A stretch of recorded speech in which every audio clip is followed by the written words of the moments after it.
안녕하세요. 반갑습니다. 이석영입니다. 날씨가 많이 춥죠? 저는 추위를 많이 타서 현재 지금 이 척추가 이 진동을 막 하고 있습니다. 하도 추워서 이렇게 추운 날씨에도 불구하고 이렇게 나와주셔서 감사합니다. 그런데 지난 시간에 저희가 배운 대로 우주는 아주 뜨거웠던 때가 있습니다. 초기 우주 때 여기 지금 나타난 대로 우주가 지금 아주 작은 점에서부터 출발해서 오늘날의 광대한 우주가 되었다고 우리가 믿고 이러한 이론을 우리가 팽창 우주설 혹은 빅뱅 이론이다라고 부릅니다. 이러한 빅뱅 이론에 의하면 초기 우주가 굉장히 작고 또 뜨거웠다고 저희들이 생각을 합니다. 그래서 뜨거운 빅뱅 모형이다, 이론이다 또 이렇게 얘기를 합니다. 이렇게 팽창하는 뜨거운 우주 빅뱅 모형 속에서는 초기에 우리가 이제 배운 대로 굉장히 뜨거운 입자들이 많이 있어서 그 뜨거운 열기가 우주에 공중으로 이제 다 살포되는 그런 시기가 있었다고 그래요. 그때가 우주 나이가 약 한 38만 년 정도 되었을 때인데 그 빛이 오늘날까지 나타나서 우리에게 이제 발견이 되죠. 그 빛을 우리가 우주 배경 복사라고 부릅니다. 사람이 이런 상상을 할 수 있다는 것 자체가 이게 얼마나 정밀한가 그건 좀 다른 문제지만 이런 일을 우리가 가늠할 수 있다는 것 이런 것이 이제 과학의 영역이라는 것이 참 신기하고 재미있는 일이라고 생각을 합니다. 뿐만 아니라 이러한 우주가 그냥 뜨겁기만 했었던 것이 아니라 그러한 뜨거운 우주 초기 조건 속에서 오늘날 우리가 만들어지고 알고 있는 모든 원자와 분자 이런 것들의 기본 요소들이 다 이제 생성이 되게 된 거죠. 그래서 빅뱅 핵합성이라고 저희가 배웠는데 그동안에 우리가 오늘날 알고 있는 대부분의 수소 원자들 이 그때 처음 우주 한 3분 정도 때 다 만들어진 결과라고 제가 말씀드렸고 또 헬륨 원자핵들도 대부분 이 당시에 만들어진 것입니다. 지난 시간에 간단하게 생각해보기 숙제를 제가 내드렸습니다. 이제 빅뱅과 신 제가 제일 많이 듣는 질문입니다. 강의가 한 학기 다 끝날 때쯤 되면 조용하게 강의를 듣고 있던 학생이 수줍게 손을 이렇게 듭니다. 그러면서 선생님 질문이 하나 있습니다. 뭐예요? 그러면 우주의 이러한 모든 움직이는 변화하는 모습들을 물리법칙에 근거해서 다 설명할 수 있다고 지금 말씀을 하시는데 그러면은 결국 그 외에 신적인 존재는 없는 겁니까? 이제 이런 질문을 많이 합니다. 최근에 이제 이런 책들을 저희들이 많이 서점에서 접할 수도 있죠. 그리고 아주 유명한 이 스티븐 호킹 박사님께서 최근에 쓰신 그 그랜드 디자인이라는 책, 위대한 설계라는 책에서 저도 참 재밌게 읽었는데 다 읽고 맨 마지막 3페이지에서 그냥 꽝 하고 충격을 주죠. 우리 다 세상을 설명할 수 있으니까 신은 필요 없고 신은 없다. 신은 필요 없다 하고 신은 없다고는 굉장히 다른 얘기입니다. 우리가 지금 보이는 것을 다 설명하는데 꼭 신적인 존재가 필요한 건 아니다라는 것과 그렇기 때문에 신은 없다라는 건 굉장히 다른 이제 말이 되겠죠. 근데 이제 스티븐 호킹은 이 후자를 택합니다. 신은 없다. 제가 여러분들에게 답을 드리려고 이 질문을 드린 거는 아니고 생각을 이제 해보시라고 제가 드린 거죠. 저는 개인적으로 이렇게 생각을 합니다. 과학은 과학을 합니다. 과학이 할 수 있는 영역이 있습니다. 만약에 우리가 세상이 어떻게 움직이는가를 몇몇 가지 우리가 알고 있는 수학적 지식에 근거해서 몇몇 개의 법칙을 만들고 그걸로 대부분 설명할 수 있다. 만약에 한다면 그러면 그것이 정말로 그렇기 때문에 그거를 초월하는 존재가 없다는 것을 증명한 것인가라고 얘기를 하자면 저는 과학자로서 그럴 자신은 없습니다. 그런데 어떤 분들은 이제 그만큼까지 이제 자신이 있는 분들이 계신 것 같아요. 또 반대로 어떤 분들을 제가 보게 되냐면 과학자 중에 과학을 사용을 해가지고 이 종교적인, 그러니까 과학 외적인 밖의 것들을 증명하거나 자꾸 이렇게 북돋으려고 하는 그러한 이제 노력도 제가 이제 종종 보게 됩니다. 사람이 어떤 길을 택하는가는 다 자유인데 제가 과학자 입장에서 볼 때 그러한 노력들의 굉장히 많은 부분들이 별로 그렇게 과학적이지 못한 그런 경로를 택하는 것을 보게 됩니다. 그래서 제가 드리고 싶은 말은 현재까지는 아직 우리가 세상이 어떻게 움직이는가를 잘 설명할 수 있는 자연과학적인 법칙들을 우리가 많이 발견하고 있지만 그거를 근거해서 초월하는 존재가 있다 없다를 얘기해 줄 수 있는 그런 단계는 아니라고 생각하고요. 저는 개인적으로 결코 그 단계에 갈 수 없다고 생각을 합니다. 과학이. 여러분들 어떻게 생각하시는지 끝난 다음에 한번 얘기를 한번 나눠보시면 의견을 나눠보시면 재미있을 것 같습니다.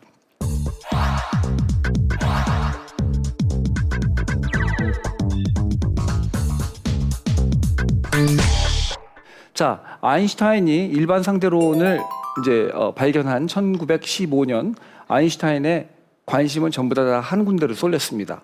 정말로 우주가 얼마나 많은 에너지를 갖고 있느냐가 우주의 기하를 결정하고 그렇다면은 우주가 앞으로 팽창할지 수축할지 이런 것들이 전부 다 우주의 에너지의 양에 의해 결정된다 그런 얘기입니다. 갑자기 이제 우주의 운명이 관심의 대상이 된 것이죠.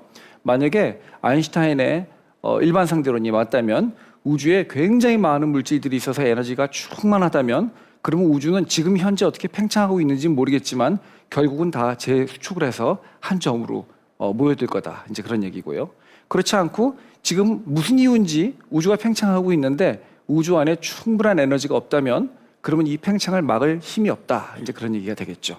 그러면 우주에 얼마나 많은 양의 에너지가 혹은 물질이 있느냐에 따라서 우주가 계속 끝없이 팽창할지 아니면 다시 재수축을 할지가 이제 결정되는 아주 중요한 문제가 됩니다.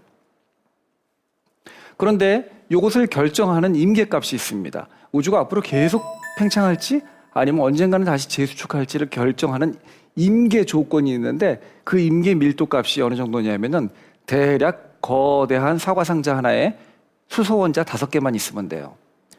사과 상자 하나에 수소 원자 5개 있긴 굉장히 쉬운 일인데 그런데 사실 이만큼만 되면 우주가 팽창하던 것을 멈춰서 그 다음부터는 재수축을 하게 되는 그러한 조건이 되는 겁니다. 이것을 우리가 임계 밀도라고 부릅니다.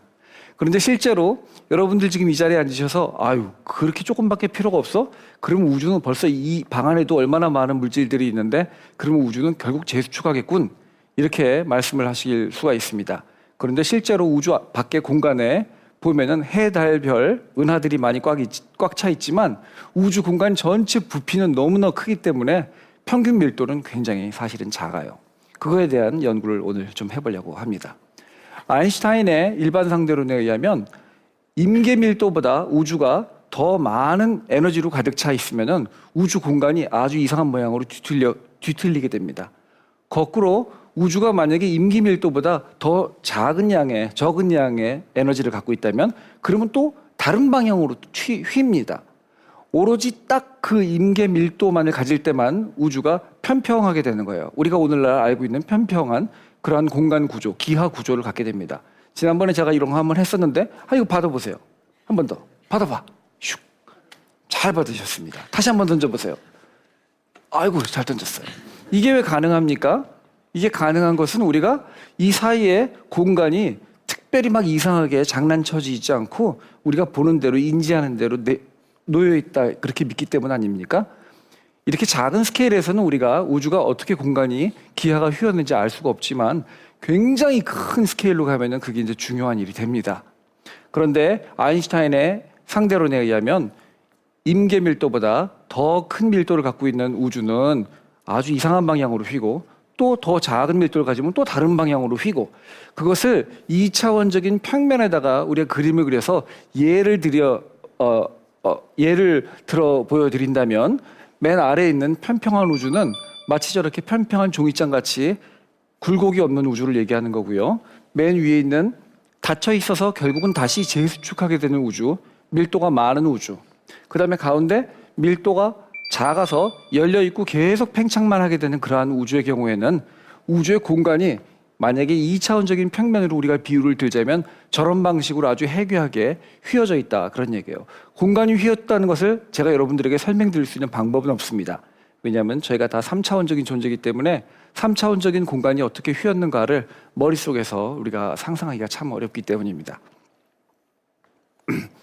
이렇게 기하가 편평한 우주의 경우에는 지금 여기 녹색 선으로 나와 있는 이런 모형이 되겠는데요. 시간이 흐름에 따라 우주 공간의 크기가 점차로 점점 팽창해서 커져가긴 하는데 커져가는 율이 아주 크지는 않습니다. 그런데 반면에 우주의 에너지가 아주 적어서 열려있는 우주의 경우에는 팽창하는 율이 아주 굉장히 높게 되는 거죠. 거꾸로 우주 에너지가 많아서 임계 밀도보다 더 큰 밀도를 갖고 있는 우주는 팽창을 하는 듯 하다가 결국은 다시 재수축을 하여 한 점으로 이제 귀결되는 그러한 모형을 우리가 가질 수가 있게 됩니다. 그럼 실제 우주의 밀도는 어떤지 한번 우리가 측정을 해보면 좋겠죠. 그래서 천문학자들이 해, 달, 별, 은하, 기체, 보이는 기체, 안 보이는 기체, 우리가 상상할 수 있는 여러 가지 방법을 다 동원해서 우주에 존재하는 물질들의 밀도를 다 취합해 봤더니 재밌게도 우리가 필요로 하는 임계 밀도의 한 4% 정도밖에는 발견을 못했습니다. 그러면은 우주의 밀도가 아주 작은 열린 우주가 되는 거죠. 근데 열린 우주가 되면 어떻게 됩니까? 아주 골치 아파집니다. 공간 구조, 기하가 막 뒤틀려져 있고 그리고 이해하기 힘든 그런 현상들이 이제 나타나기도 합니다. 그 중에 하나가 뭐냐면 우리가 지난 시간에 배웠던 급팽창 이론, 인플레이션이라고 하는 급팽창 이론은 아주 아름다운 이론인데 그 이론이 하나의 조건을 내세우는데 그 이론이 맞다면 우주는 편평해야 된다라는 조건을 내세워요. 그러니까 이제 안 맞아 떨어지는 겁니다. 우주는 편평하면 참 좋을 것 같은데 이상하게 지금 발견되는 천체는 아무리 더해봤자 4%밖에 못 찾는구나. 이게 오늘날 우리의 이제 문제가 되는 거죠. 그래서 이 4%밖에 임계 밀도의 4%밖에 못 찾는 것이 빅뱅 이론의 아주 커다란 문제를 제시를 하는데 그 논리는 다음과 같습니다. 이 그림은 지금 시간이 감에 따라 우주의 크기가 어떻게 팽창했다가 밀도에 따라서 다시 재수축도 하고 점점 커지고 하는 세 개의 모형을 여러분들에게 보여주고 있는데요. 이 세 개의 모형이 사실은 우주의 나이가 빅뱅 후 10억분의 1초일 때, 그러니까 굉장히 초기 우주죠. 초기 우주의 밀도에 따라 이 세 개의 우주의 결과 운명이 그렇게 결정된 거예요. 그런데 그 당시 10억분의 1초 때 우주의 밀도가 지금 저기 글자로 써 있는 겁니다. 제가 어저께 밤에 저 글자가 얼마가 되는가 봤더니 경담의 해죠. 그죠? 1000해예요. 4000해 4472해 2591경 이렇게 돼야 됩니다. 그리고 맨 마지막에 숫자가 하나만 달라요. 5, 6, 7. 그렇죠? 그러니까 초기 우주의 밀도가 저렇게 어마어마한 숫자인데 그중에 맨 마지막 숫자 하나만 하고 잘못 주면 그럼 우주가 금방 재수축해가지고 인간이 태어날 수 없는 우주가 되거나 아니면 너무 빨리 팽창을 해서 물질들이 모여서 행성도 생겨지고 인간도 만들어지는 그러한 환경이 못 되거나 그래요. 그러니까 오늘날 우리가 사람이 태어나서 우주는 왜 이렇게 생겼지? 라고 질문을 할 수 있으려면 그 우주는 아주 초기에 우리가 도저히 이해할 수 없는 방식으로 아주 초미세 결정이 되어 있어야 돼요. 밀도가. 그 밀도가 거기에서부터 아주 조금이라도 틀리면 어느 방향으로든지 간에 그럼 우주는 금방 터져버리든지 금방 수축해버리든지 사람이 태어나서 그 질문을 할 수 있는 우주가 못 된다는 겁니다. 이걸 보고 우리가 편평도의 문제라고 그러는데 이거에 대한 이제 일부 약간 좀 과학적이지 못한 해석은 어떤 게 있냐면 이런 거예요. 왜 우리가 이렇게 신기한 우주에 지금 태어났을까? 이런 우주가 태어나려면 확률이 거의 없다는데 조금만 달라도 오늘날 우주가 안 된다는데 왜 우리가 이런 우주에 태어났을까? 그 이유는 우리가 그 우주에 지금 태어났기 때문에 그 질문을 하고 있는 거다. 굉장히 자기중심적이죠. 그래서 영어 표현도 그런 우주를 보고 그런 이론을 보고 인간 중심주의, 엔트로픽 프린시플이다. 참 진짜 아전인수격 해석이구나. 이렇게 얘기를 해요. 이게 과학이냐? 모르겠습니다. 일부 과학자들이 이런 주장을 하는데 아주 충분히 과학적인 논리라고 보기는 좀 어려운 경우도 있습니다. 실제로 그래서 만약에 신적인 존재가 우주를 만들고자 했다면 신이 필요로 했던 것은 단 하나의 숫자예요. 초기 밀도. 그 값을 얼마를 가지고 시작을 할까 만약에 했다면 경번을 시도를 해도 그 중에 하나가 오늘날 우리가 살고 있는 이러한 종류의 우주를 만들기가 어렵다는 거죠. 그러면 C는 우주를 만들 수 없는 걸까요? 아니면 C는 이 모든 여러 번의 시도를 초월하는 존재일까요? 여러분들 생각해 보시기 바랍니다. 그런데 이 이외에도 이 편평도의 문제 말고도 지평의 문제라든지 또 원시 입자의 문제라든지 여러 가지 빅뱅 이론이 봉착하고 있는 문제가 있습니다. 문제가 되는 거죠. 이 문제가 해결될 수 있는 방법은 딱 하나예요. 뭐냐면 우주 초기에 무슨 이유든지 우주가 편평하게 태어나면 돼요. 이건 제가 그거를 여러분들에게 설명을 드리려면은 여기다가 미분방 정식을 막 풀어야 돼요. 그거는 원하시지 않으시죠? 원래는 사실은 있었어요, 그 슬라이드가. 그러다가 제가 뺐어요. 잘했죠? 네. 근데 실제로는 이 모든 문제가 해결될 수 있는 방법이 딱 하나 있는데 그게 뭐냐면 우주가 무슨 이유인지 모르겠지만 편평하게 처음부터 시작하면 돼요. 그러면 그러한 우주는 계속 아름답게 편평하게 유지가 돼요. 그것을 많은 사람들이 우리가 생각할 때는 인플레이션, 급팽창이 그 조건을 만들어줬다라고 오늘날 이제 생각을 하는 겁니다. 어쨌든 편평도의 문제를 안고서라도 인정할 수밖에 없는 우리가 해괴한 우주에 살고 있든지 참 신기한 우주에 살고 있구나, 인간 중심주의처럼, 아니면은 혹시 아직도 우리가 찾지 못한 물질들이 더 있지 않은가, 이제 우리 궁금증이 되는 거죠. 그래서 오늘 제가 암흑 물질에 대해서 말씀드리고자 합니다. 제가 경주에서 찍은 사진인데요. 여기 깜깜해서 아무것도 안 보이죠? 그러면 아무것도 없는 건가요? 아, 어떻게 아시지 그거? 그렇죠. 바로 그 얘기입니다. 여기 지금 우리 태양계를 도식적으로 그림을 그려봤습니다. 제일 태양에 가까이 있는 행성부터 수성, 금성, 지구, 옆에 달도 조그맣게 있고 화성, 목성, 토성, 천왕성, 해왕성 이렇게 되어 있습니다. 명왕성은 이제 행성에 반열해서 퇴출이 됐기 때문에 명왕성은 안 그렸습니다. 그런데 보니까 어떻게 되어 있냐면 가까이에 있는 수성의 경우에는 태양에 너무 가까이 있기 때문에 빨리빨리 막 돌지 않으면은 금방 수성의 인력에 의해 끌려 들어가게 돼요. 하지만 멀리 있는 명왕성, 해왕성 이런 천체들은 조금 천천히 돌아도 충분히 거리가 멀기 때문에 태양의 인력권에서부터 어느 정도 벗어나 있습니다. 이런 것을 벌써 17세기인가요? 케플러가 발견을 해서 우리가 케플러의 법칙이라고 해서 이건 아주 잘 알고 있는 법칙입니다. 이렇게 따지면은 무슨 얘기냐면 무게 중심에서부터 가까이에 움직이는 천체일수록 빠르게 움직여야 되고 멀리 있는 천체일수록 천천히 움직인다라는 거죠. 그런데 비슷한 이제 케이스를 훨씬 더 큰 스케일에 적용을 해봅니다. 나선 은하의 경우입니다. 중심부에서 회전 운동을 하고 있는 별들은 그러면 더 빨리 돌아야 될 것이고 외곽부에서 회전 운동을 하고 있는 별들은 더 천천히 돌아야 되는 것이 우리들의 기대였습니다. 그런데 실제로 우리가 관측을 해보니까 그렇지 않고 안이나 밖이나 굉장히 빠른 속도로 거의 비슷하게 회전을 하고 있어요. 이게 가능하려면 이 은하 내에는 우리가 눈으로 확인할 수 있는 이런 별들이나 기체만 존재하는 것이 아니라 그 밖에 훨씬 더 많은 양의 보이지 않으나 존재하고 있는 물질이 질량을 가지고 있어야지만 이게 설명이 가능합니다.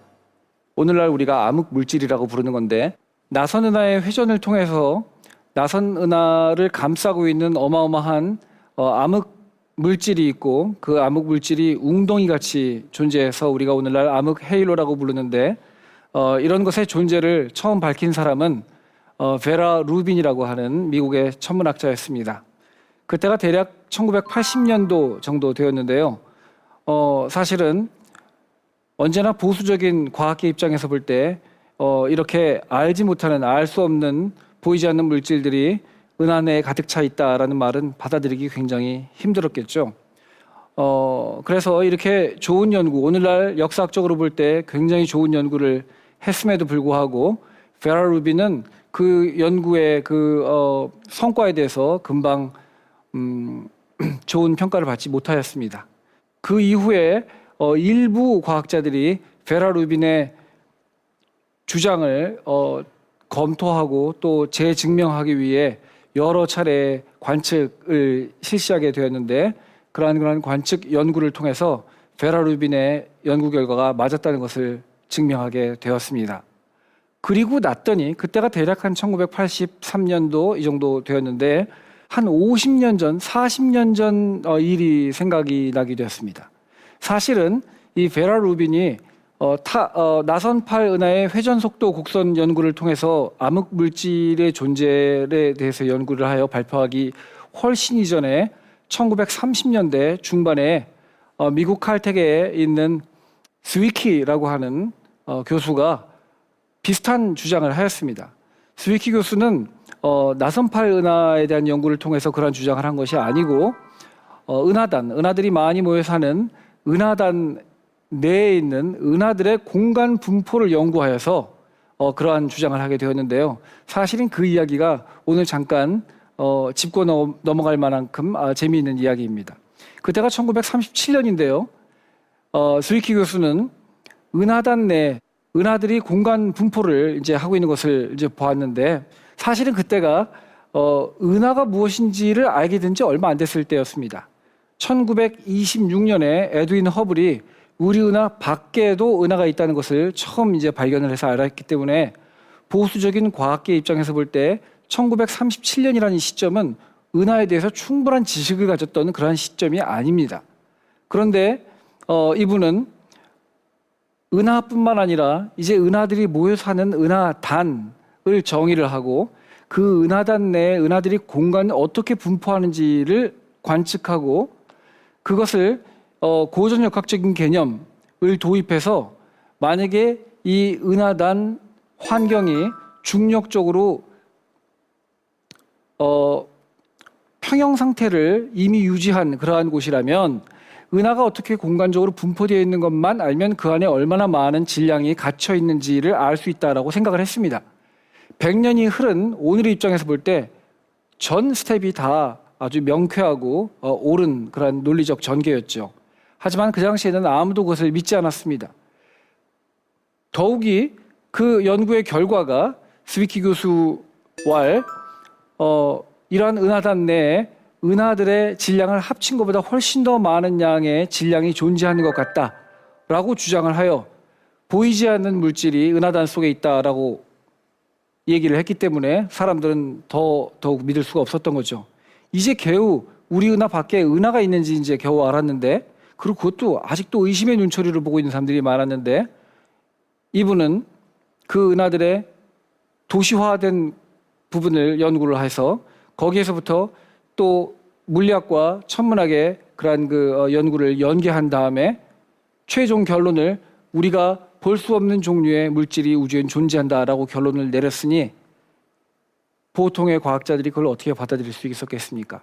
이제 은하단입니다. 아주 멋진 은하들이 수천 개씩 모여 사는 곳을 우리가 은하단이라고 부르는데 이 은하단 보면 아주 재미난 것들이 있습니다. 저 아래쪽에도 보면은 이렇게 원호 같이 이렇게 쭉쭉 이렇게 잘려져 있는 원호 모양들이 있습니다.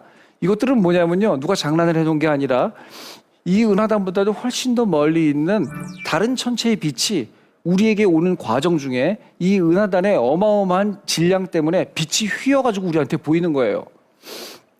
그걸 보고 중력 렌즈 효과라고 그럽니다. 빛이 휘어오는 이유는 뭐냐면 아인슈타인의 상대론에 의해서 굉장히 많은 질량이 천체가 어느 우주 한 부분에 있으면 그 부분의 공간이 왜곡이 되는 겁니다. 마치 이렇게 공이 우리가 그물에 있는 경우와 마찬가지죠. 왜곡된 공간을 빛이 통과할 때 빛은 난 똑바로 가고 있어라고 얘기하지만 그 똑바로 가는 것이 공간 자체가 왜곡됐기 때문에 이제 휘어가는 거죠. 그것을 저 먼 천체에서 오는 빛을 중간에 있는 은하단이 렌즈의 역할을 해서 빛을 휩니다. 그 휜 빛을 우리 관측자가 지구에서 보게 되는 거죠. 우리 은하에서.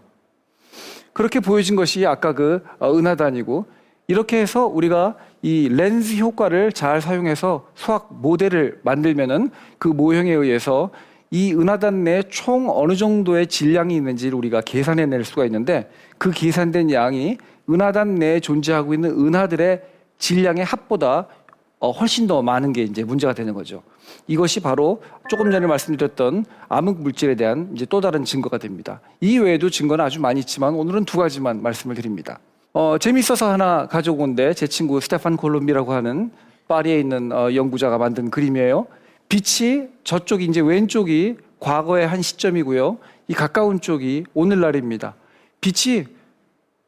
천체의 빛이 오늘날까지 오는데 그냥 순항을 하는 게 아니라 빛이 막 굴곡지면서 오는 겁니다. 왜냐하면 우주 공간에 존재하는 많은 그 천체들과 질량의 응집 때문입니다. 빛은 아인슈타인에 의하면 언제나 똑바로 가야 되는데 똑바로 가고 있는 거예요. 근데 뭐가 지금 틀려 있는 거예요? 공간이 틀려 있는 겁니다. 빛은 똑바로 가고 있는데. 암흑 물질에 의하면, 지금 암흑 물질 연구에 의하면은 지금 우리가 알고 있는 보통의 물질, 아까 4%밖에 못 찾았다고 그랬잖아요. 그런데 4% 말고 거기에 한 6배 정도 되는 양이 보이지 않는 형태로 암흑 물질로 있는 것 같아요. 그러니까 아까 4%가 우리가 알고 있는 물질이라고 그랬고, 거기에 6배면은 4, 6, 24, 24%는 이제 암흑 물질의 형태로 있는 거죠.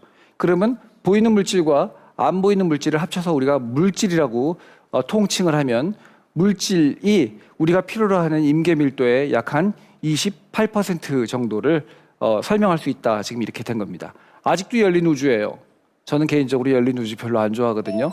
그래서 더 증거를 찾아보기로 했습니다. 그 다음 얘기는 이제 암흑 에너지입니다. 1997년도 12월 겨울에, 저는 그때 나사에서 일을 하고 있었는데 아주 시끄러웠습니다. 갑자기 1월 이제 첫 주에 미국 천문학회가 있는데, 그 천문학회 있기 일주일 전에 소문이 막 돌기 시작하는 거예요. 암흑 에너지의 증거를 찾았다. 이제 그 얘기입니다. 결국은 이 논문은 1998년도와 99년도에 출판이 되었는데, 이 세 분이 이제 그 연구에 리더격인 연구를 해서 역할을 해서 결국 이제 2011년, 2년 전입니까? 노벨 물리학상을 받게 되었습니다.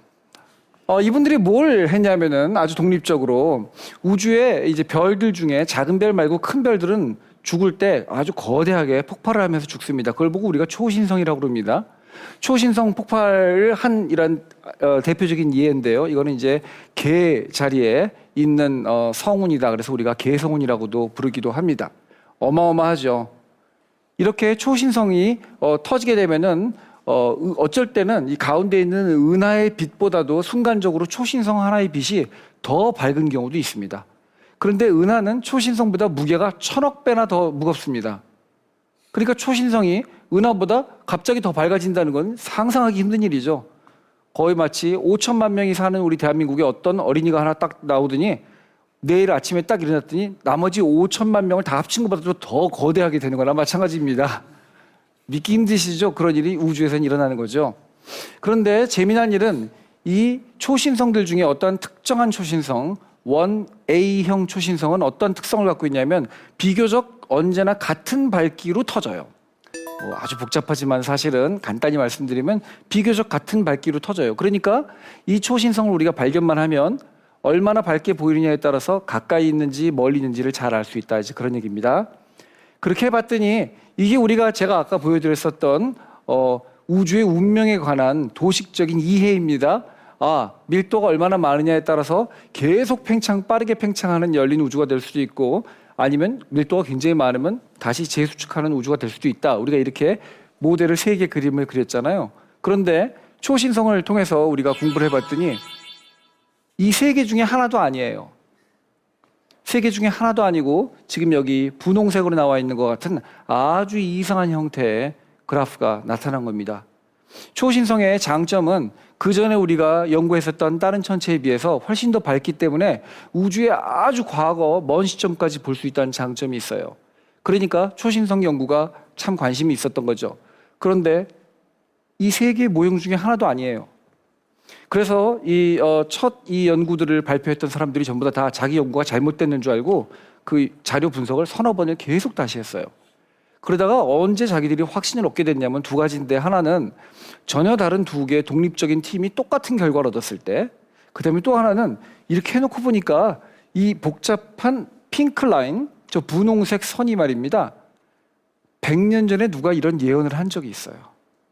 그게 뭐냐면 아인슈타인이 우주가 한 점으로 수축하는 것을 막기 위해 지 마음대로 집어넣었던 우주상수라는 개념이 있죠. 중력에 반하는 우주상수라는 개념을 아인슈타인이 임의로 집어넣었는데, 만약에 우주에 그러한 우주상수라는 에너지가 아인슈타인이 생각했던 것처럼 만약에 존재한다면, 그러면은 그러한 우주의 팽창 곡선은 저렇게 돼요. 아인슈타인은 이미 우주가 팽창한다는 얘기를 허블로부터 전해 듣고 1930년대 초에 우주상수라는 개념을 자기가 뭐라고 그랬다고요? 내 인생 최대의 사기극이다. 실수였어. 없었던 일로 하자 제발. 그리고 끝냈거든요. 그런데 100여 년이 지난 오늘날 보니까 아인슈타인이 얘기했던 바로 그 우주상수가 있는 우주가 초신성으로 확인되는 우주의 팽창의 양상과 딱 맞아떨어진다. 그 얘기입니다. 그런데 놀랍게도 이런 경우에 어느 만큼의 우주상수의 에너지가 우주에 있으면 이런 커브가 완성이 될까를 봤더니 그게 임계 밀도의 72%가 있으면 딱 이렇게 돼요. 아까 얼마가 부족하다고 그랬죠? 72% 부족하다고 그랬죠? 누가 장난한 게 아니고요. 하다 보니까 그렇게 된 거예요. 그러니 얼마나 기가 막혔겠습니까? 그래서 오늘날 우리가 최종으로 발견된 간접적이긴 하지만 여러분 아까 제가 경주에서 찍은 사진 기억나죠? 깜깜한데 거기 아무것도 없는 거 아니죠? 아무것도 안 보이지만 있는 거 여러분들 인지하시죠? 간접적인 거예요. 간접적으로 보니까 토탈 에너지는 우리가 알고 있는 보통 물질 바리온 에너지에다가 다크 매터, 암흑 물질 에너지를 더하고 그 다음에 다크 에너지, 암흑 에너지의 양을 다 더했더니 딱 1이 된 거예요.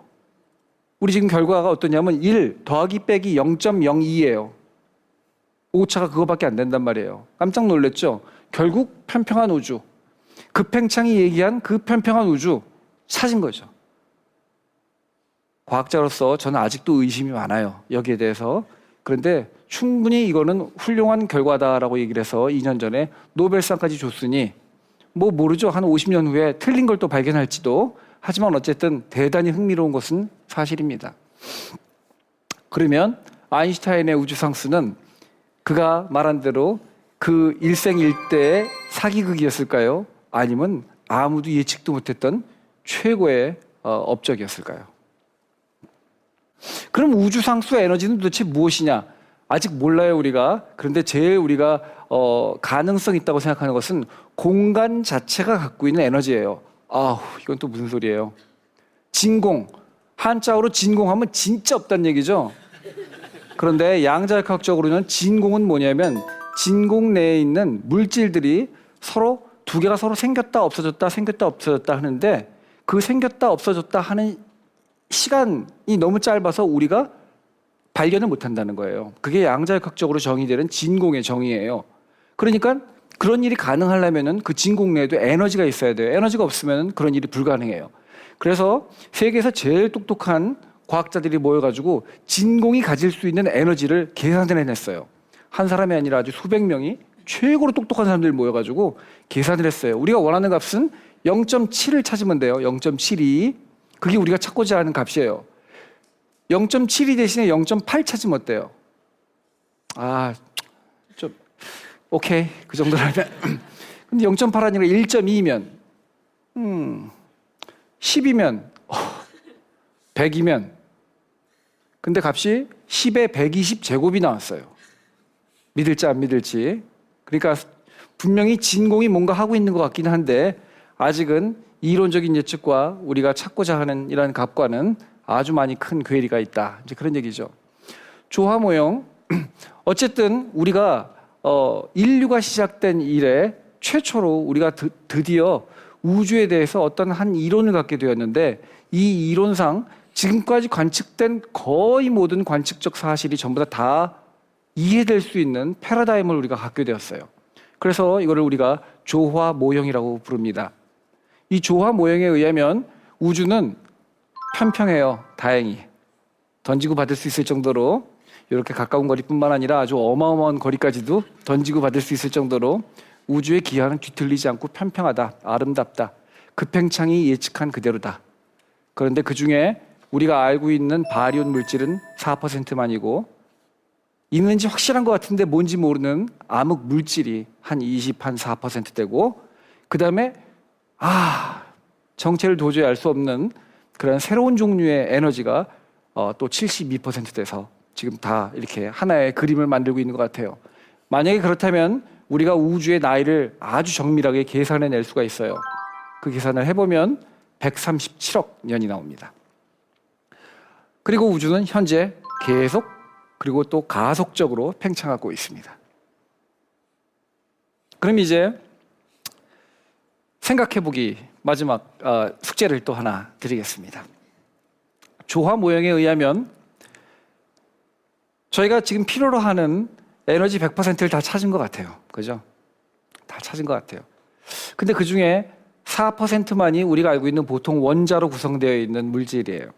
여러분들과 저, 몸, 책상, 해, 달, 별, 기체, 은하 이런 것들은 다 바리온인데 이 보통 물질은 우리가 발견했다고 믿는 전체 에너지의 4%에 불과해요.